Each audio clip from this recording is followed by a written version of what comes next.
Hello friends, स्वागत है आप सभी का हमारे ई लर्निंग प्लेटफॉर्म अक्स एजुकेशन ग्रुप पर। हम आपको इस डिजिटल प्लेटफॉर्म पर एग्रीकल्चर के प्रत्येक कंपटीशन एग्जाम जैसे JET, ICR, BHU, agriculture supervisor की live and recorded classes, PDF notes, test एवं अलग अलग प्रकार के मोटिवेशनल वीडियो प्रोवाइड करते हैं।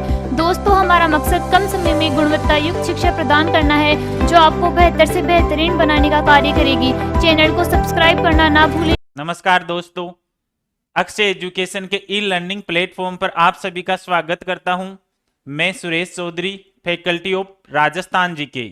तो दोस्तों, आज हम आपके लिए कृषि पर्यवेक्षक भर्ती परीक्षा से संबंधित कुछ जानकारी हम यहां पर आपसे साझा करेंगे। एग्जाम कृषि पर्यवेक्षक का कब होगा, एग्जाम पेपर किस प्रकार का आता है कृषि पर्यवेक्षक के अंदर, पिछली बार का पेपर कैसा रहा था, कितने पद और बढ़ेंगे या इसके अंदर कितने पद अब और जोड़े जाएंगे, कब तक फॉर्म रीओपन हो जाएंगे, तो इन सभी की जानकारी हम यहां पर आपके साथ चर्चा करेंगे। आप सभी से अनुरोध है कि इस वीडियो को अंत तक देखें और सारी जो भी आपके डाउट है वो यहां पर आपके क्लियर हो जाएंगे। वीडियो का मकसद आपको इसे संबंधी पूरी जानकारी देना है। देखो, मोटिवेशन चीजें अलग होती है और किसी एग्जाम या परीक्षा से संबंधित महत्वपूर्ण जानकारी देना अलग है। मोटिवेशन तो सभी देते हैं, लेकिन आपको मोटिवेट खुद को ही रहना है। यहाँ पर मोटिवेशन दूसरे का मोटिवेशन कुछ समय तक कार्य करता है, लेकिन अब अगर आप सेल्फ मोटिवेट हो तो वो आपके लिए ज्यादा उपयोगी रहता है। तो हम इससे संबंधित जानकारी देखते हैं। तो पहले हम यहाँ पर कृषि पर्यवेक्षक के सिलेबस और उसके प्रश्न पत्र से संबंधित चर्चा करेंगे। उसके बाद में अन्य टॉपिकों के बारे में हम यहां पर आगे बढ़ेंगे। तो आइए दोस्तों, हम कृषि पर्यवेक्षक परीक्षा सिलेबस और प्रश्न पत्र की यहां पर एग्रीकल्चर संबंधी चर्चा करते हैं। सबसे पहली बात आती है कि कृषि पर्यवेक्षक जो एग्रीकल्चर सुपरवाइजर है उसके अंदर क्या क्या आएगा और कितना आएगा, कितने क्वेश्चन आएंगे, कितने नंबर के आएंगे। तो ये आपको ध्यान रखना है एग्रीकल्चर सुपरवाइजर का।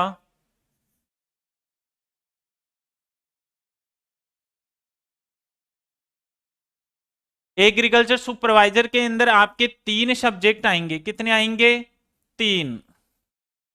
सबसे पहला पार्ट आता है इसके अंदर जनरल हिंदी, सामान्य हिंदी आएगी। और सामान्य हिंदी के कितने क्वेश्चन?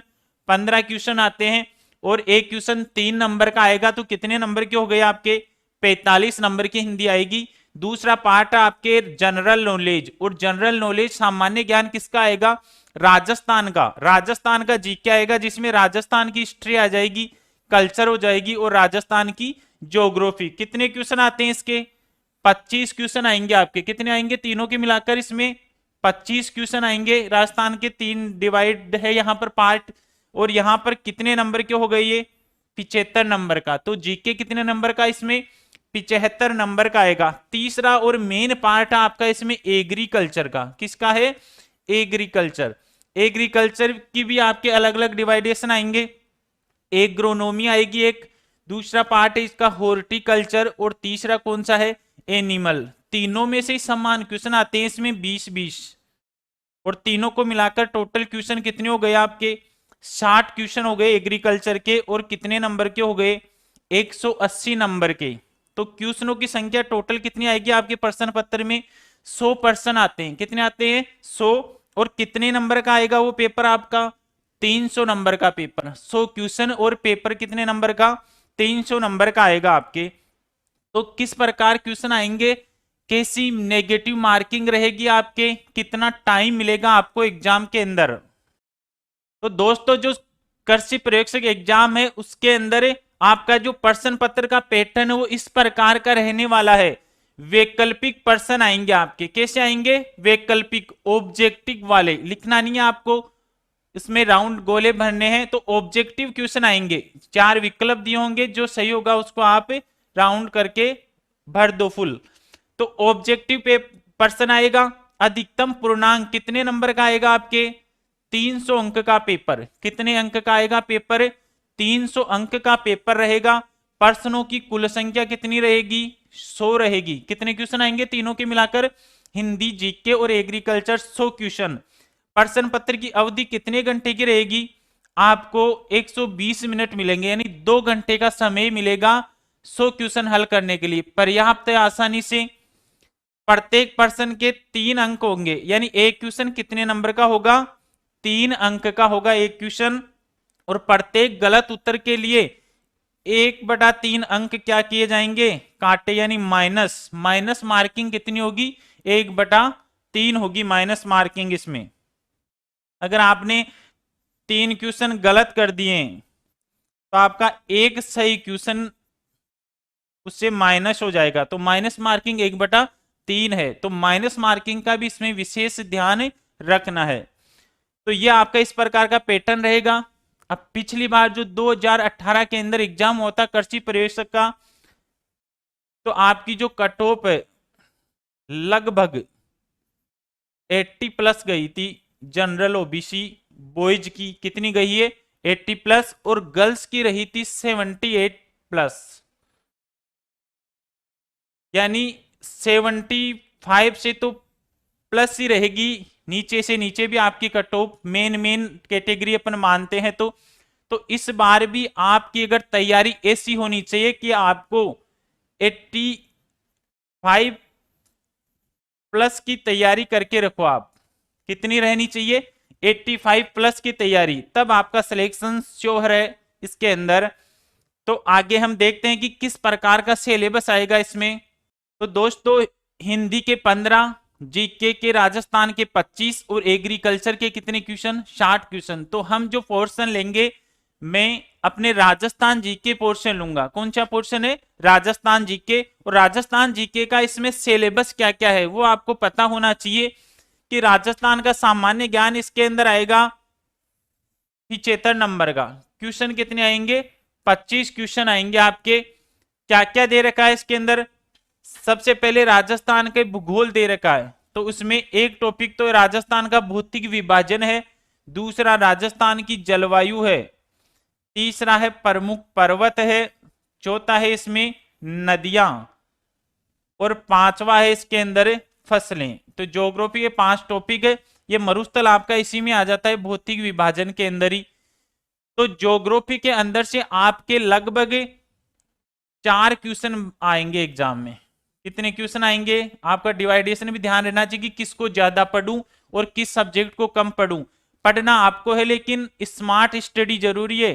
कहीं से एग्जाम में क्वेश्चन पूछे नहीं जा रहे हैं और उसको पढ़ रहे हो आप दबाकर एग्जाम में, वहां से क्वेश्चन बिल्कुल नहीं आ रहा है, और जहां से आ रहे वो पढ़ ही नहीं रहे।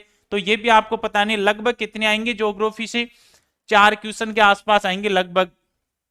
दूसरा आता है आपका राजस्थान का इतिहास। इतिहास के अंदर आपके एक तो दे रखी है राजस्थान में सभ्यताएं, 2 ही सभ्यताएं दे रखी है, एक तो कालीबंगा और एक आहड़। फिर दे रखे हैं राजस्थान के अंदर आपके प्रमुख शासक।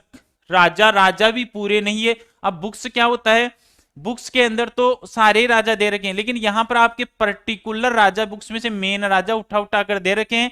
तो सारे नहीं पढ़ने, बुक्स के अकॉर्डिंग नहीं पढ़ने, जो टॉपिक दे रखा है उसी को आपको अच्छे से तैयार करना है। मेवाड़ के दे रखे महाराणा कुंभा सांगा और महाराणा प्रताप, ये तो मेवाड़ के हैं, मेवाड़ के इतिहास के। फिर मारवाड़ के इतिहास के दे रखे आपके राव जोधा, राव मालदेव, जसवंत सिंह और दुर्गादास राठौड़। फिर जयपुर के 2 शासक दे रखे आपके मान सिंह और सवाई जय सिंह। और बीकानेर का एक दे रखा है, कौन सा? महाराजा गंगा सिंह। इसके बाद में हम बात करते हैं प्रमुख साहित्यकार, लोक कलाकार, संगीतकार, खेल और खिलाड़ी। ये भी टॉपिक आपका किसमें आएगा? जीके का ही टॉपिक है। और आधुनिक इतिहास के अंदर आपके दे रखा है राजस्थान में स्वतंत्रता संग्राम के अंदर योगदान और राजस्थान का एकीकरण। ये आपका हिस्ट्री के पोर्शन का राजस्थान का टॉपिक है। इसके बाद में आपके कल्चर के टॉपिक दे रखे हैं, जिसमें बहुत सारे टॉपिक आ जाएंगे, जैसे बोलियां है, पशुपालन है, कृषि से संबंधित शब्दावली है, लोक देवी देवता है, संत संप्रदाय है, लोक पर्व है, त्योहार है, मेले हैं, पशु मेले हैं। ये सारे कला संस्कृति में आएंगे आपके। तो कला संस्कृति से संबंधित टॉपिक ही आपके लोकगीत है, नृत्य है, मुहावरे कहावतें हैं, फड़े लोक नाट्य है, लोक वाद्य यंत्र है, कठपुतली कला है, विभिन्न जनजातियां है, पुरुषों और महिलाओं के आभूषण और वस्त्र है, चित्रकला है आपकी, इसके अलावा यहाँ पर आपके कुछ काष्ठ कलाएं हैं, उष्ता कला है, हस्त औजार है, नमदे गलीचे आदि, ये सारी किसमें है, कला संस्कृति के राजस्थान जीके के पोर्शन में। स्थापत्य कला में दे रखा आपके प्रमुख दुर्ग है, महल, हवेलियां, छतरियां, बावड़ियां, तालाब, मंदिर, मस्जिद। संस्कार और रीति रिवाज टॉपिक है, और धार्मिक और ऐतिहासिक पर्यटन स्थल। तो ये सिलेबस आपका राजस्थान जीके का है, यहाँ पर एक बार अच्छी देख लेना। इसके अलावा आप डाउनलोड भी कर सकते हो, उसको डाउनलोड मिल जाएगा आपको RSMSSB की जो साइट है ऑफिशियल, वहां पर कृषि प्रवेश का जो भी सिलेबस है आराम से डाउनलोड करके टॉपिक वाइज आप उसको अच्छे से देख लेना कि उसमें क्या पढ़ना है और क्या नहीं पढ़ना है आपको टॉपिक राजस्थान जीके के अंदर। इसके बाद में अब चर्चा करते हैं हम कि किस प्रकार का पेपर आएगा हमारा, कितना हार्ड आता है, कितना इजी आता है, कैसा लेवल रहेगा एग्जाम का। देखो आपका एग्जाम का जो स्टैंडर्ड है वो 10+2 का है, तो आपका लेवल न तो हार्ड रहेगा न बिल्कुल जी नॉर्मल लेवल आएगा, तो घबराने की जरूरत नहीं है, इजी आता है एग्जाम। कृषि प्रवेश का एग्जाम बिल्कुल इजी रहेगा, घबराने की कोई जरूरत नहीं, आसानी से आप सब तैयारी करके आसानी से कृषि प्रवेशक बन सकते हो अगर लगातार मेहनत करके आपने तैयारी कर ली तो। कैसा आपका लेवल रहेगा एग्जाम का।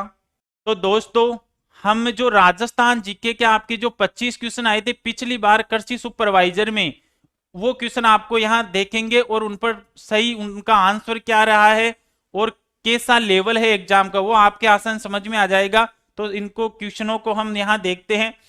क्वेश्चन आया था पद्मश्री कृपाल सिंह शेखावत का संबंध है। पद्मश्री पुरस्कार मिला हुआ है एक व्यक्ति को जिसका नाम क्या है, कृपाल सिंह शेखावत, सीकर के रहने वाले थे। इनका संबंध किस कला से है ये पूछा था उसने एग्जाम के अंदर पिछली बार 2018 के अंदर। इसका राइट आंसर होगा आपके ब्लू पोट्री। राइट आंसर क्या होगा, ब्लू पोट्री। ब्लू पोट्री कला है, एक चीनी मिट्टी के बर्तन होते हैं उन पर नीले रंग से चित्रांकन किया जाता है। नीले रंग से क्या करते हैं, चित्रांकन, और नीले रंग से चित्रांकन करने की एक कला क्या कहलाती है, ब्लू पोट्री। और यह जयपुर की प्रसिद्ध है। कहां की प्रसिद्ध है ये, जयपुर की प्रसिद्ध। तो इसका राइट आंसर क्या हो जाएगा, ब्लू पोट्री। नेक्स्ट क्वेश्चन फिर आया था आपके क्वेश्चन की निम्न में से कौन सा नृत्य जसनाती संप्रदाय के अनुयायियों द्वारा किया जाता है। पिछली बार एग्जाम में क्वेश्चन पूछा गया है ये कि कौन सा नृत्य जसनाती संप्रदाय, कौन सा संप्रदाय, जसनाती संप्रदाय के अनुयायियों द्वारा किया जाता है। तो इसका राइट आंसर होगा आपके अग्नि नृत्य। कौन सा नृत्य होगा, अग्नि। अग्नि नृत्य यानी आग के अंगारों पर डांस करते हैं जसनाती संप्रदाय के, लेकिन किसके द्वारा किया जाता है, ये पुरुषों के द्वारा। ध्यान रखना अग्नि नृत्य कौन करता है, जसनाती संप्रदाय के सिद्ध पुरुष करते हैं। और जब यहां पर डांस करते हैं ना इन अंगारों के ऊपर, तो एक उच्चारण करते हैं अपने मुंह से जिसे बोलते हैं फतेह फतेह। क्या कहा जाता है, फतेह फतेह की आवाज निकालते हैं और आग के अंगारों पर डांस करते हैं। जसनाती संप्रदाय के सिद्ध पुरुषों के द्वारा किया जाता है। कौन सा नृत्य हो गया, अग्नि नृत्य। नेक्स्ट राजकुमार अजीत सिंह को जोधपुर का राज्य पुनः दिलाने में किसका सर्वाधिक योगदान रहा। क्वेश्चन आया था कि जोधपुर का राज्य वापस दिलाया था राजकुमार अजीत सिंह को, किस व्यक्ति ने। इसका राइट आंसर होगा आपका वीर दुर्गादास राठौड़। मारवाड़ के राठौड़ों का यूलिसेस भी बोलते हैं इसे, मारवाड़ के राठौड़ों का उद्धारक भी बोला जाता है। तो इसका राइट आंसर क्या होगा, दुर्गादास राठौड़। नेक्स्ट क्वेश्चन है राजस्थान के निम्नलिखित में से किस शहर में होली के दौरान रम्मत का आयोजन किया जाता है। राजस्थान का कौन सा शहर है होली के दौरान जहां रम्मत खेली जाती है। तो इसका राइट आंसर होगा आपका बीकानेर। क्या होगा, होली के दौरान रम्मत का आयोजन कहां पर होता है, राजस्थान में बीकानेर के अंदर होता है। नेक्स्ट क्वेश्चन, राजस्थान की अधिकांश वर्षा किन मानसूनी पवनों से होती है। राजस्थान की अधिकांश वर्षा कौन सी मानसूनी पवनों से होती है। तो इसका राइट आंसर होगा आपके दक्षिणी पश्चिमी हवाएं। किससे होती है, दक्षिणी पश्चिमी हवाओं से। सर्वाधिक वर्षा राजस्थान में कौन सी पवनों से? दक्षिणी पश्चिमी हवाओं से होती है। नेक्स्ट क्वेश्चन है, राजस्थान में कर्षक आंदोलन का प्रारंभ सर्वप्रथम कहां से हुआ?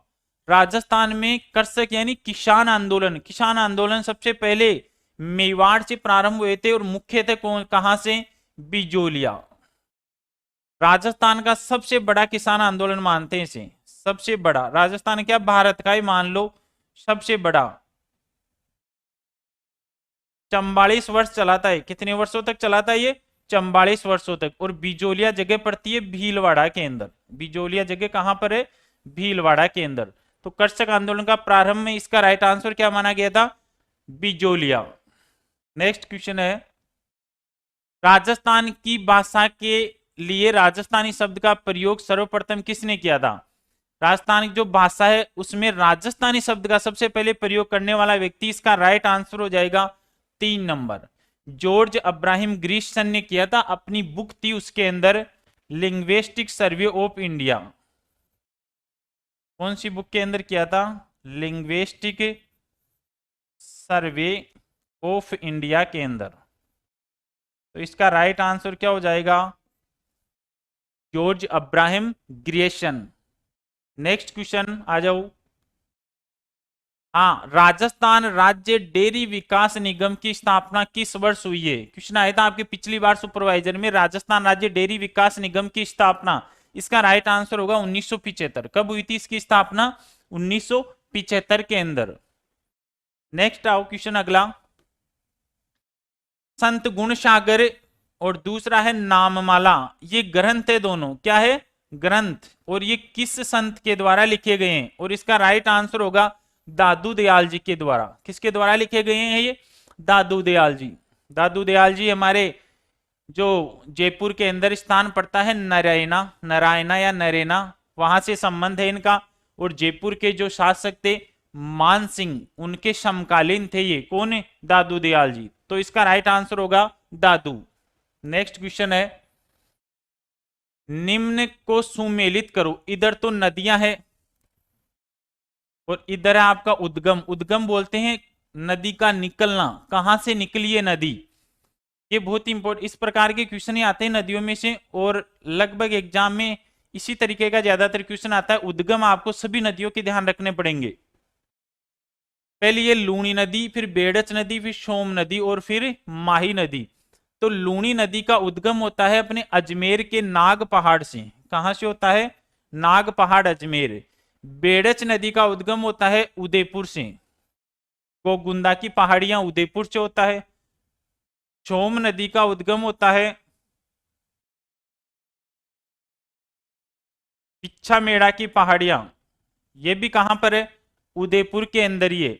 और माही नदी का विंध्याचल पर्वतमाला एमपी से होता है। तो इसमें एक के अंदर 3, तो ए में 3 किस में दे रखा है? इन, तो ये तो क्रॉस हो गया, ये भी क्रॉस हो गया। ए में 4, ए में 1, ये 2 बच गए। फिर बी के अंदर 1, फिर बी के अंदर 1 इसमें दे रखा है, तो ये भी क्रॉस हो गया। तो ये हो जाएगा 3 1 4 2। लूणी नदी नाग पहाड़ अजमेर से निकलती है, बेड़च नदी गोगुंदा की पहाड़ियां उदयपुर से, सोम नदी बिच्छामेड़ा की पहाड़ियां उदयपुर से, और माही नदी विंध्याचल पर्वतमाला एमपी से निकलती है।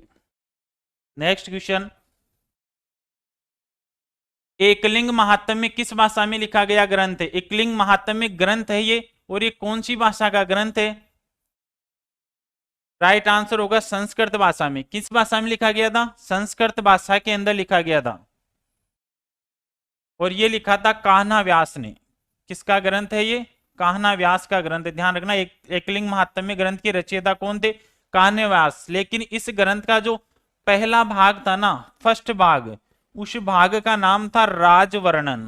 क्या नाम था? राजवर्णन। और वो लिखा था मेवाड़ के महाराणा कुंभा ने। पहला भाग तो किसने लिखा था?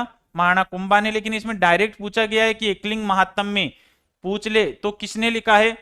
कान्हा व्यास ने। और कौन सी भाषा का ग्रंथ है ये? संस्कृत भाषा का ग्रंथ है। नेक्स्ट क्वेश्चन आओ,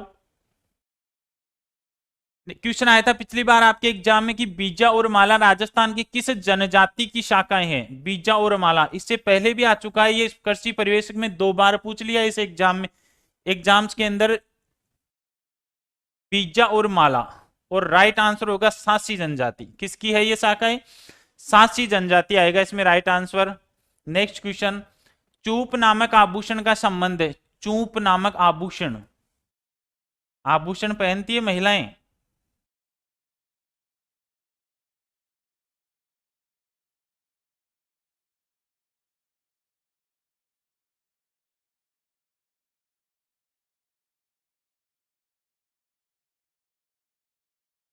तो कौन सा आभूषण है ये? चूप आभूषण है। ये यहां पर कंफ्यूज आता है, इसको बार बार टेंशन नहीं लेनी, इसको ध्यान ही रख लेना। एक तो होता है चौप और एक होता है चूप। तो चेक के ऊपर एक तो ऊपर मात्रा है, एक नीचे मात्रा है। तो कैसे ध्यान रखना, चौप कहां पहनते और चूप कहां पहनते? तो चौप तो इसमें से ऊपर मात्रा कौन सी है? चौप के ऊपर है, तो चौप तो ऊपर पहनेंगे। चौप तो कहां पहनेंगे? मुंह से ऊपर, मुंह से ऊपर है नाक, तो ये तो चौप आ जाएगी यहां तो। और इसमें नीचे मात्रा है तो ये मुंह से नीचे हो जाएगा, तो मुंह के अंदर होते हैं दांत। तो ध्यान रखना है, चूप आभूषण पूछा इसने तो नीचे पहनेंगे मुंह से, तो चूप के अंदर क्या आएगा राइट आंसर?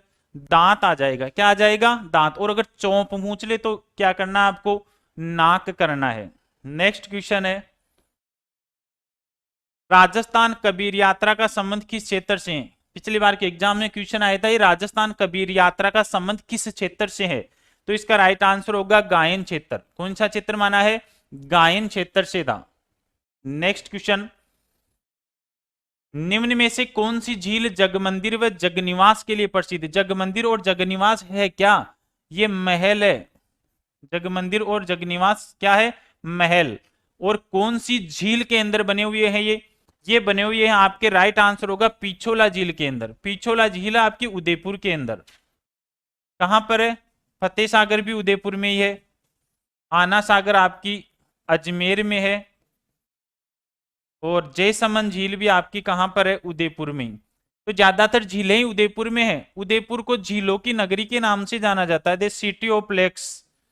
किसे कहा जाता है? झीलों की नगरी उदयपुर को कहा जाता है। तो इसने पूछा कि जगमंदिर और जगनिवास महल कौन सी झील में है? पिछोला झील उदयपुर के अंदर बने हुए हैं। इस झील का निर्माण एक बंजारे ने करवाया था, जिसका नाम पिछू या छित्र बंजारा था। पिछू बंजारे के कारण झील का नाम क्या हो गया? पिछोला झील। नेक्स्ट क्वेश्चन है, कटारगढ़ राजस्थान के किस किले के अंदर है? कटारगढ़ राजस्थान के किस किले का भाग है या किस किले के अंदर है? दुर्ग बना हुआ है आपका, और इसका राइट आंसर होगा कुंभलगढ़ के अंदर। अब इस दुर्ग के ऊपर एक छोटा दुर्ग और बनाया हुआ है, इसे लघु दुर्ग बोलते हैं। क्या बोलते हैं? लघु दुर्ग। अब ये कौन से दुर्ग के अंदर है? ये कुंभलगढ़ दुर्ग तो यह है, इसमें एक लघु दुर्ग और बन गया, और इसी लघु दुर्ग को ही क्या कहा जाता है? कटारगढ़ बोलते हैं। क्यों बोला गया इसे कटारगढ़? क्योंकि यहां पर जो ऊपर जो सीढ़ियां जाती है ना, वो ऐसे कटार की आकृति, कटार तो जानते हो, ऐसे कटार की आकृति के अंदर सीढ़ियां जा रही है, इसीलिए इसे कटारगढ़ नाम दिया गया। कहते हैं इतनी संकरी है कि एक बार के अंदर एक व्यक्ति इन सीढ़ियों के अंदर जा सकता है ऊपर। तो ये जो लघु दुर्ग है ना, वो कौन से दुर्ग का भाग है? कुंभलगढ़ का। और कुंभलगढ़ कहां पड़ता है हमारा? राजसमंद के अंदर है। कहां पर है ये? राजसमंद के अंदर।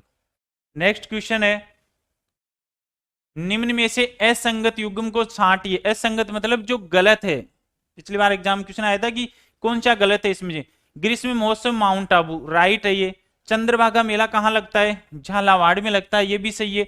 हाथी महोत्सव कहाँ आयोजित होता है? जयपुर के अंदर। ऊंट महोत्सव जैसलमेर, यह आपका गलत है। असंगत कौन सा है?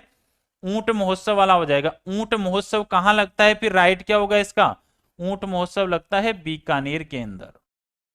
ऊंट महोत्सव कहाँ लगता है आपका? बीकानेर। तो ये हो जाएगा आपके असंगत। नेक्स्ट क्वेश्चन, कमेटी निम्न में से किस जनजाति के लोगों का नेता होता है? ध्यान रखना, एग्जाम्स में खूब बार पूछा गया ये क्वेश्चन, और पिछली बार सुपरवाइजर में पूछा गया था ये कि गमेती किस जनजाति के नेता को बोलते हैं? इसका राइट आंसर होगा भील जनजाति का जो नेता होता है ना, वो क्या कहलाता है? गमेती कहलाता है। भील जनजाति के नेता को क्या बोलते हैं? गमेती। राजस्थान के अंदर जनजाति में दूसरा स्थान आता है भीलों का, पहले नंबर पर मीणा आती है। पहले पर तो कौन है? मीणा, और दूसरे नंबर पर किसका स्थान आता है? भील जनजाति का आता है। नेक्स्ट क्वेश्चन, पुरुषों द्वारा पहने जाने वाला आभूषण निम्न में से कौन सा है? इन चारों आभूषणों में से वो बताना है जो पुरुष पहनता है। 3 आभूषण महिलाओं के, 1 पुरुषों का है। बोरला, बोरला कौन पहनती है? महिला पहनती है। टड्डा भी कौन पहनती है? महिलाओं का आभूषण है। और बंगड़ी भी किसका आभूषण है? महिलाओं का। तो कौन सा बच गया? राइट आंसर होगा मुर्कियां। मुर्कियां किसका आभूषण है? पुरुषों का। और घुमा के क्यों इसलिए कि कहां पहनी जाती है? पुरुष कहां पहनते हैं? मुर्कियां कान में पहनी जाती है। मुर्कियां पुरुष आभूषण कहां पहनते हैं? कान का आभूषण है पुरुषों का। नेक्स्ट क्वेश्चन है, केंद्रीय मरु क्षेत्र अनुसंधान संस्थान कहां पर स्थित है? क्वेश्चन आया था पिछली बार, केंद्रीय मरु क्षेत्र अनुसंधान संस्थान कहां स्थित है आपके? जिसे काजरी भी बोलते हैं। क्या बोला जाता है? काजरी। Central arid zone research institute, और ये कहां पर है? इसका राइट आंसर होगा आपके जोधपुर में, और इसकी स्थापना हुई थी 1959 के अंदर, जोधपुर के अंदर। कहां हुई है स्थापना? जोधपुर। काजरी कहां पर है? जोधपुर के अंदर है। जीके में आए थे ये क्वेश्चन आपके। नेक्स्ट क्वेश्चन आया था, राष्ट्रीय स्तर का सरसों अनुसंधान केंद्र स्थित है। राष्ट्रीय स्तर का सरसों अनुसंधान केंद्र, बहुत इंपॉर्टेंट क्वेश्चन है, ये बार बार आता रहता है। इसका राइट आंसर होगा शेवर। कहां पर है ये? शेवर जगह पड़ती है भरतपुर के अंदर। शेवर कहां पर है? भरतपुर। तो राष्ट्रीय स्तर का सरसों अनुसंधान केंद्र कहां पर है? शेवर, भरतपुर आएगा right answer. Next question, Rajasthan में निम्न में से किस स्थान पर उड़न गिलहरी पाई जाती है? इंपॉर्टेंट क्वेश्चन है ये। राजस्थान में कौन से स्थान पर उड़न गिलहरियों के लिए प्रसिद्ध है? कौन सा स्थान? इसका राइट आंसर होगा आपके सीता माता वन्य जीव अभ्यारण्य। सीता माता वन्य जीव अभ्यारण्य कहां पड़ता है भाई? ये है भाई प्रतापगढ़ के अंदर। मुख्य रूप से सीता माता वन्य जीव अभ्यारण्य कहां पर है? प्रतापगढ़ में। वैसे आपके अभ्यारण्य नहीं दे रखे, लेकिन फिर भी ये क्वेश्चन आ गया है पिछली बार एग्जाम में, तो आप सोचोगे कैसे आ गया अभ्यारण्य ये टॉपिक। अब ये कैसे आ गया? आपके दे रखा है अफवाह तंत्र, नदियां दे रखी है, और ये जो अभ्यारण्य है ना आपका, इस अभ्यारण्य में से एक नदी गुजरती है, और इस नदी का नाम है जाखम नदी। कौन सी नदी गुजरती है? जाखम नदी। ध्यान रखना, सीता माता अभ्यारण्य से कौन सी नदी गुजरती है? जाखम नदी गुजरती है। प्रतापगढ़ से, छोटी सादरी प्रतापगढ़ से उद्गम होती है, और फिर डूंगरपुर के अंदर नवातपुरा में आकर माही नदी के अंदर आकर मिल जाती है। तो ये कौन से अभ्यारण्य में से होकर आती है? सीता माता अभ्यारण्य से होकर आती है। कौन सी माता अभ्यारण्य से? सीता माता। और यहां पर ये जो पेड़ है ना, वो महुआ के पेड़ है। किसके पेड़ है? महुआ। और इन महुआ के पेड़ों के ऊपर एक गिलहरी रहती है जो उड़ती है। तो कौन सी गिलहरी बोलेंगे इसको? उड़ने वाली गिलहरी या उड़न गिलहरी। ये इस महुआ के वृक्ष के पत्ते खाती है गिलहरी। क्या करती है? पत्तों को खाती है। महुआ वृक्ष के, आपने आदिवासी क्षेत्र में पढ़ा होगा, महुआ वृक्ष से शराब भी बनाई जाती है। बहुत ही प्यारी अच्छी शराब होती है, देखना कभी ट्राई करके। वैसे शराब पीना स्वास्थ्य के लिए हानिकारक है, लेकिन यहाँ पर आदिवासियों की प्रिय शराब मानी जाती है। कौन सी? महुआ की शराब। तो यहाँ पर उड़न गिलहरियों के लिए प्रसिद्ध कौन सा अभ्यारण्य हो जाएगा आपके? सीता माता वन्य जीव अभ्यारण्य, जो कहां पर है? प्रतापगढ़ के अंदर। नेक्स्ट क्वेश्चन क्या था कि राजस्थान के लांगुरिया गीतों का संबंध है। राजस्थान के लांगुरिया गीतों का संबंध, गीतों में से क्वेश्चन आया था पिछली बार आपके। लांगुरिया गीत कौन सी देवी के गाए जाते हैं? इसका राइट आंसर होगा आपके केला देवी। और कहां पर है ये? करौली के अंदर। केला देवी कहां पर है? करौली। बाण माता ध्यान रखना उदयपुर के अंदर है। करनी माता आपके देशनोक बीकानेर के अंदर है। करनी माता कहां पर है? देशनोक बीकानेर। बहुत चूहे हैं इसके, इसीलिए चूहों वाली देवी भी बोलते हैं। और शीला माता है आपकी जयपुर में, जयपुर के कछवार राजवंश की आराध्य देवी है ये। तो लांगुरिया गीत कौन सी माता के? केला देवी के। कहां पर है ये? करौली। तो एग्जाम्स में पढ़ते टाइम भी ध्यान रखना है। कई बार पिछली बार किसी स्टूडेंट ने बोला कि 1-2 नंबर से उसका सिलेक्शन रह गया, उसने क्या कहा कि मैंने ये लांगुरिया गीतों का संबंध पढ़ते जैसे जल्दीबाजी में शीला माता, करणी माता, बाण माता, केला देवी, करणी को केला पढ़ लिया और इसी के टिक लगा दिया उसने, और क्वेश्चन क्या हो गया? गलत, और वो सुपरवाइजर बनने से वंचित रह गया। तो इस प्रकार की गलतियां भी नहीं करनी है आपको एग्जाम्स में। एक क्वेश्चनों को अच्छे से पढ़ना है, फिर आपको सही आंसर लगाना है। नेक्स्ट क्वेश्चन है, बाला किला राजस्थान के किस जिले में? किला मतलब दुर्गों में से क्वेश्चन आया था पिछली बार आपके। बाला किला राजस्थान के किस जिले में है? और बाला किला का राइट आंसर होगा आपके अलवर। और इस बाला किला को बावनगढ़ का लाडला भी बोलते हैं। क्या कहा जाता है इसे? बावनगढ़ का लाडला। तो कहां पर है बाला किला? राइट आंसर क्या हो जाएगा? अलवर। नेक्स्ट क्वेश्चन और अंतिम क्वेश्चन जो पिछली बार आपके राजस्थान के सुपरवाइजर एग्जाम में आया था, लास्ट क्वेश्चन 25वां क्वेश्चन। चंद्रभागा मेला राजस्थान के निम्न में से किस जिले में आयोजित होता है? पशु मेला है ये। चंद्रभागा एग्रीकल्चर में भी आते हैं पशु मेले, आपके जीके में भी है। तो चंद्रभागा पशु मेला कौन से जिले में आयोजित होता है? सबको पता है, राइट आंसर क्या होगा? झालावाड़ के अंदर। और सर्वाधिक पशु मेले पूछ ले तो सर्वाधिक पशु मेले, सर्वाधिक पशु मेले कहाँ लगते हैं? नागौर में लगते हैं। ध्यान रखना, सर्वाधिक पशु मेले कहां पर? नागौर के अंदर। राजस्थान में सर्वाधिक पशु मेले नागौर, और चंद्रभागा पशु मेले कहां? झालावाड़। तो यह आपके पिछली बार कृषि पर्यवेक्षक 2018 के सुपरवाइजर का जो एग्जाम लगा था उसमें राजस्थान जीके के क्वेश्चन आए थे। इसी प्रकार के क्वेश्चन आपके इसी से संबंधित इसी लेवल में थोड़ा बहुत आगे पीछे हो जाता है, और ऐसे ही क्वेश्चन आपके एग्जाम में आएंगे। तो आपकी तैयारी किस प्रकार की रहेगी आपको पता रहना चाहिए। कट ऑफ 80+ की तैयारी करके चलो, आप आसानी से सफल हो जाओगे। तैयारी कैसे करनी है? बोला हम तो किताब उठाते ही नींद आने लग जाती है। तो नींद तब आती है जब आपके पास कोई टारगेट नहीं है। अगर आपके लक्ष्य बना लोगे ना कि मुझे अब की बार सुपरवाइजर बनना ही है, तो नींदें उड़ जाती है लोगों की। तो आपको सफल होना है तो नींद आना गायब हो जाएगी, और अगर आप टालम टोली करते रहोगे तो ज्यादा नींद आएगी आपको। तो इन ऐसे छोटे छोटे बहानों से आपको बचना है। यहाँ पर किस प्रकार तैयारी करूं? रेगुलर पढ़ाई करो, कम ही पढ़ लो, चाहे ऐसे नहीं मैं 10 घंटे ही पढ़ूं, 3 घंटे पढ़ लो, 4 घंटे पढ़ लो, लेकिन लगातार पढ़ते रहो जब तक एग्जाम न हो जाए। और माइंड के अंदर नेगेटिव चीजें नहीं रखनी है, पॉजिटिव सोचो। अरे यार उसने तैयारी की थी पिछली बार, 2 साल हो गए उसका नंबर नहीं आया। अगर आप असफल लोगों के बारे में सोचोगे तो आपका माइंड भी क्या हो जाएगा? नेगेटिव बढ़ जाएगी उस माइंड के अंदर। तो आपको सकारात्मक सोच रखनी है। सफल लोगों के बारे में सोचोगे, देखो वो लड़का उसने कितनी मेहनत की थी और वो आज क्या हो गया है? सफल हो गया है। तो आप भी उसी उद्देश्य के ऊपर कार्य करो और पॉजिटिव रहकर लगातार संघर्ष करते रहो, सफलता आपको जरूर मिलेगी। सर पढ़े कैसे?